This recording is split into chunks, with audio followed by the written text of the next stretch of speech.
Today with us on Hawk Talk is head softball coach Kristen Fleury. Coach Fleury, first of all, congratulations on your great run at the opening round of the national tournament in Irvine, California. And then prior to that, you're winning the North Star Conference tournament that allowed you to qualify for the opening round, and then now you get to go to the World Series in Sioux City, Iowa. So let's go back and then let's start with the opening round tournament in Irvine, California, and then start off talking about your first game with San Marcos, team that you've played 4 times now in the opening round and haven't been successful, and now you got that first time to start off your run here. Well, I think the kids are excited. Did we expect to play San Marcos that opening round? Absolutely not. There's 38 other teams in the country we could have played, and we ended up drawing San Marcos for the 4th time. But, we knew what they had. The kids knew they wanted to beat them. I think we came out with a different mentality. For a lot of the team as juniors and seniors, it was their 3rd and 4th go-around playing them. So, I think this time we really weren't deer in the headlights. And they got on us early, going up 1-0, and then we came back in the bottom of the 1st inning and we scored 4 runs with a huge bases clearing double by Brianna Grayson, and that kind of set the tone, and then we just kept chipping away and scoring some runs off them. And Regan Lawrence threw an unbelievable game. She threw a one hit led to a run in the 1st inning, but she kept them off balance and she threw unbelievable for us, and it kind of set the momentum for the whole tournament. Going in, we didn't know what to expect. We were the 3 seed going in, but and as we know, that means nothing. So we set ourselves up good. We played Madonna, who upset Concordia, California. In a pitcher's duel is 1-0. Brianna Grayson once again had a huge single up the middle that scored Regan Lawrence from second base, who had a double. But offensively, we really weren't doing anything that game. But Regan on the mound, she shut him down, and we played defense, and all we needed was that 1 run. And then Madonna, they came back and they played Concordia, California again, and they beat them again to put themselves, in the championship game. And so in the championship game on Wednesday it was, the first game I could tell we were a little hesitant, we were a little scared. We weren't loose like we had been. We weren't having fun out there. We weren't talking. We were just really focused, and I was like, that's not the team we are, So, the first game we got beat up a little bit.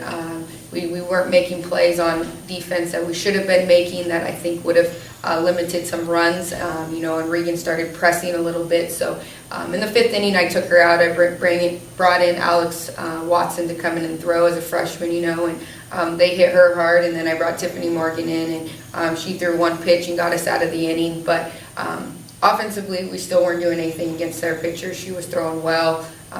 We were pressing, we were swinging at bad pitches, pop-ups, weren't hitting anything on the ground. So I knew we had another game to play in between games after they beat us 8-0. In between games, we just talked as a team and said, we have 1 game season right now. We've been in this situation before because we were in this situation when we played in the conference tournament after losing to Valley. We came back, Regan refocused, and it was a pitcher's duel. She gave up 1 bad pitch in the 5th inning that, gave them a 3-run lead. But I still thought we could score 3 runs. Did I think we were going to score it in the bottom of the 7th inning the way we did? No. It just kind of showed, the heart that the kids have. All game I was telling them, hit the ball on the ground, and we weren't doing that. Finally, we hit the ball on the ground and we made them make a play. And fortunately for us, they didn't make the play. So it was fun. It was exciting. Like I said, did I think we were going to win that way? Absolutely not. But it showed the heart and what the kids have, and never giving up. And it was fun. It was something I've never been a part of as a coach. I don't think some of the players have, and now we get to move on. Yeah, let's go back to that bottom of the 7th inning, down 3-0. Specifically, we get some runners on, and specifically talk about Tip Morgan's at bat there. I think we've all talked, and we think that might have been the key to the whole run there. So why don't you specifically talk about that at bat that Tip had for us? Well, Tip came off the bench, in the first game to pitch for us, and she came running off the field, and she had some energy, and she was like, come on guys, we can do this, and really wanted it, and I saw that from her, and Morgan Gloa in the 9 spot hadn't done anything for us all day. I knew Tiff could, get a ball in the gap if we needed to. And plus, Tiff's a senior, and I figured, what, if we're going to go down, we're going to go down with one of our seniors. And she showed earlier in the day that she wanted it, so.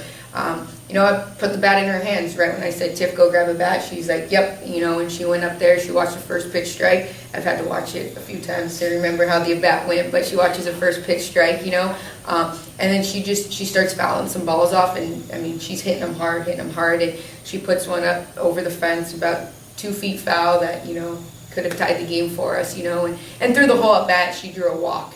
But it was 6 or 7 pitches, and she went up there and she put the pressure on them, and and then Rebecca Lopez, who hadn't been doing anything all day, none of our lineup had been.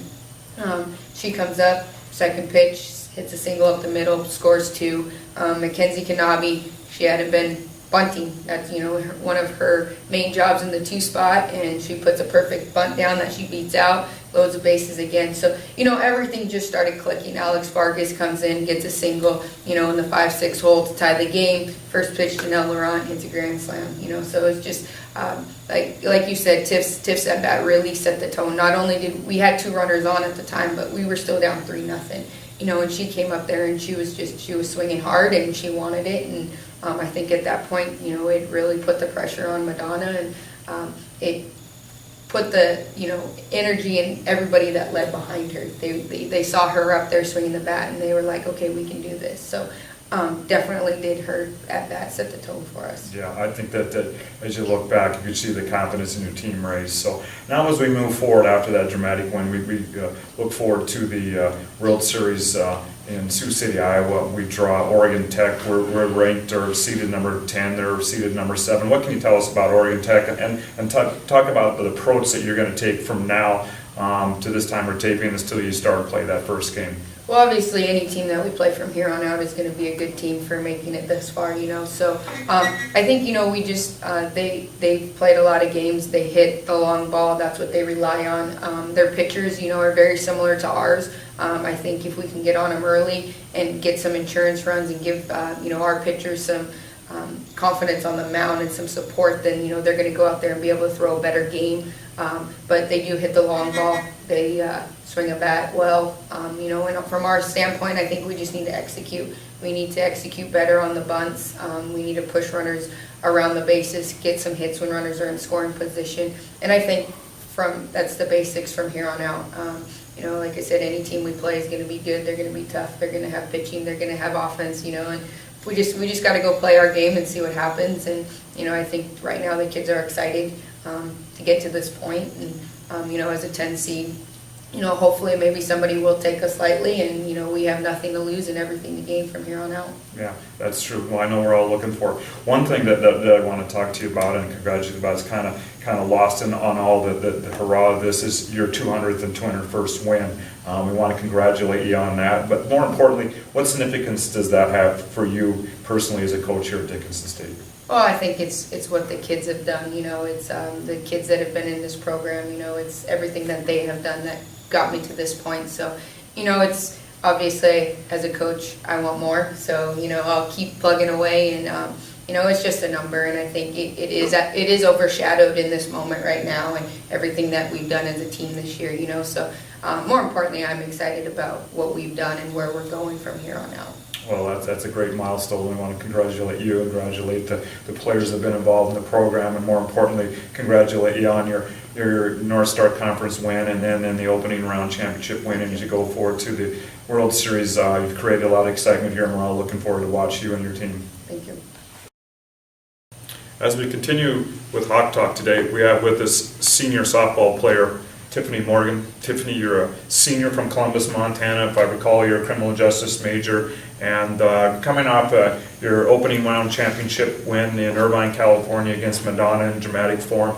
And I guess this morning, besides congratulating you, we just want to talk to you a little bit about that experience. And specifically, Tiff, I think that there's no doubt that your at-bat in the bottom of the 7th with no doubt was a crucial at-bat for our team and provided some momentum for our team to go on and win in dramatic style. So first of all, can you tell us about what was going through your mind when Coach called you to come up and pitch hit at that point for us? Well, when she told me to grab a bat when the girls were out on defense, I got a little nervous. I was like, okay, just gotta get a hit and just go out there and try to do the best that you can. And once she told me that I was batting for Glowa, like the nerves really set in. And I tried not to let them get the best of me, and I got up there. And I remember I talked to Claudia before I got out there, and she's like, "You haven't seen a pitch all day. Like, just look at that first one and see what you got." So the girl put one right down the middle, and it was a strike. So I was like, okay, I know what she has, and I just gotta try and do the best that I can to get a single, because that's what we were looking for at that time. And I wasn't trying to do anything special. And then the first ball that I hit felt really good, and it was foul. The next one was foul, and then the next one that went over was foul. And I was really hoping that one would have stayed fair, because it would have been my first home run of the season. But then I got that walk, and it was good. Like, I wanted to get a hit, but getting the walk, I think it kind of got to her a little bit, because it loaded the bases, no outs, and then Becca was coming up, and Becca, I think, had gotten on base like 2 or 3 times already that game, so kind of put the pressure on them. Yeah, I think there's no doubt that a lot of confidence was drawn from your at bat. I think as we watched the other players came up, they showed a lot of confidence, especially the way they saw, some of those foul balls where we were really close to being home runs. So then go on to, the final pitch when Nellie hits the home run, and what was that feeling like when you all knew that you had the game in hand, you were going to win and stuff, and you knew you were going on to the the World Series? Once she hit that ball, I don't even think I waited for it to get out of the park. I blasted out of the fence and ran out there, and I just wanted to cry. I was so excited. I think I did actually, pretty hard. But it was just an amazing hit. Like, we just all knew, and we all ran out there. And we normally do like the Bernie when we get a home run. We were just too excited to even do that at that point. Yeah. As we go on now, Tip, we're getting prepared here to go to Sioux City for the World Series. We're seeded number 10. There's only 10 teams there. We draw Oregon Tech. What's the mentality now of the players as the players look forward to go down to Sioux City and play in the World Series? I think our mentality should be 1 inning at a time. Like, it's the first time that we've been there for all of us girls on the team, and we just gotta go in there and take it just 1 game at a time and just focus on winning each inning instead of looking towards the next game. Just win that first inning and then the second. Well, great. Well, one of the things we want to congratulate you on a fine season, and more importantly on a fine academic career here. We know you're graduating, you're in criminal justice, you're going out, and as you told me, you have to get a real job now. But we want to congratulate you on that and let you know how proud we are of you and your teammates as you go down to Sioux City, and we're looking forward to cheer you on to some more wins. Thank you very much. You bet. As we continue with Hawk Talk, with us here is Claudia Torres from LA, California, senior catcher. Claudia, first of all, congratulations on your team's great run as you win the North Star Championship and automatically qualify for the opening round of the national tournament in Irvine, California. Why don't we go back a little bit and just talk about the experience, the overall experience. We'll specifically talk about the last inning, but talk about the experience and the mentality of you and your teammates as you're going through that tournament. We start off playing San Marcos for the first game. When we found out we were going to California, we were super excited, and to find out that we were playing against Cal State San Marcos, I think put the icing on the cake. I don't think we've ever wanted to beat a team so bad, and when we got to California, we just decided, we have nothing to lose. And so just go in and play 1 inning at a time, 1 at bat at a time, 1 pitch at a time, and just do what we could do from there. And then when we beat San Marcos, I could retire. That's what I told Coach. I think it's like I could, sit out the rest of the tournament as long as we beat San Marcos. But to the last game, we were down, and the nerves started kicking in. Like that could potentially be my last game of my softball career. And towards the 7th inning, I was getting really emotional, and then Bree got on base, and then Q got on base, and then Tiff got her at bat, and when she hit that first foul ball, I started crying. Like immediately, tears fell down my face, and when she did get a walk, I was so excited. And then she came into the dugout, and I think I was the first one out there to give her a hug and a high five, and then from then on, just hit after hit after hit, and tears and tears and tears. So, and then when we finally won, I could relive that moment forever. Yeah, there's no doubt that'll be something you'll remember your whole life as you look back on it. So let's go back.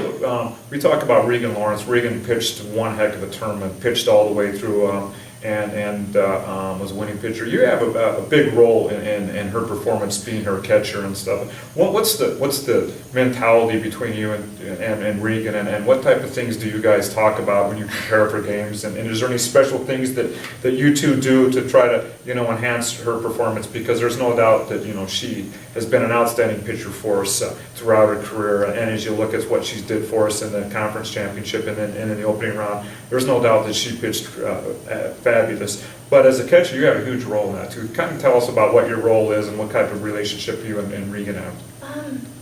Regan's probably the best pitcher I've ever caught for. Her and I are always on the same page, and if we're not, time out, take it back to the drawing board real quick and get back on the same page, because it's really important for a pitcher and catcher to, agree on the same pitches and things like that. And she always gives me her credit, and you're the catcher, you call the sign to this and that. I was like, yeah, I can call a sign, I just throw up a random finger, but you pitch it, and she just so selfless as a person and as a player. She's definitely a team player on our team, and she's really successful, and I think that's been the reason she's been so selfless.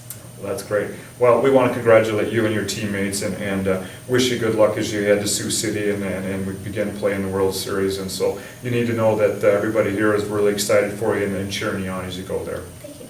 You bet. Thank you.